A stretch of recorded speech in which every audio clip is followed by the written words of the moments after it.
అందుకు మానవుడు మేల్కొన్నప్పుడు, రాత్రిపూట మేల్కొన్నప్పుడు ఈ విధంగా చదవాలి అని హదీసు సహీ బుఖారీ షరీఫ్, సహీ ముస్లిం షరీఫ్లో ఈ హదీసు కలది.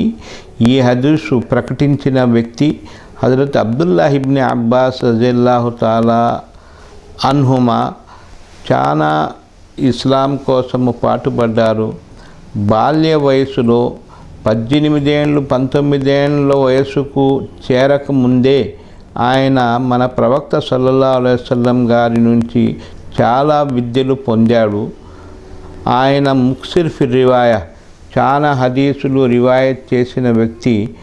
ఆయన ఈ విధంగా తెలిపాడు, నబీ సల్లల్లాహు అలైహి వసల్లం గారు రాత్రి లేచి తహజ్జుద్ నమాజ్ చదివినప్పుడు ఈ విధంగా చదివేవాడు, అల్లాహుమ్మ లకల్ హమ్దు అంత కయ్యిము సమావాతి వల్-అర్ది వమన్ ఫీహిన్న వలకల్ హమ్దు లక ముల్కు సమావాతి వల్-అర్ది వమన్ ఫీహిన్న వలకల్ హమ్దు అంత నూరు సమావాతి వల్-అర్ది అనే చాలా మంచి పదాలతో కలిసిన దువా ఉంది.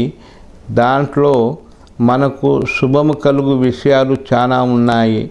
అందులో మనం ఓ అల్లాహ్, అన్ని విధాల పొగడ్తలు నీకే, నీవే భూ ఆకాశాలను పరిపాలించువాడివి.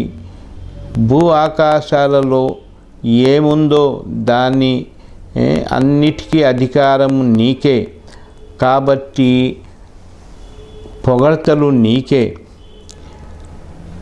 ఆ తరువాత నీవే భూ ఆకాశాలకు వెలుగువు. భూ ఆకాశాలలో నీకే హక్కు ఉంది, నీవే ఏకైక వానివి. అల్లాహ్ రబ్బుల్ ఆలమీన్తో కలిసేది తథ్యము, అల్లాహ్ రబ్బుల్ ఆలమీన్ మాట నిజము. వైకుంఠము కలదు, నరకము కలదు.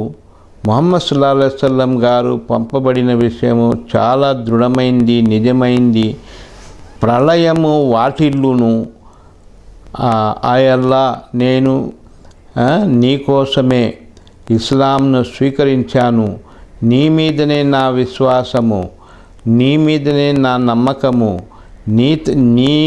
నీ సన్నిధికే నేను చేరుకున్నాను, నీ తరపునే అన్ని విధాల నేను పొగడేదను, నమ్మేదను.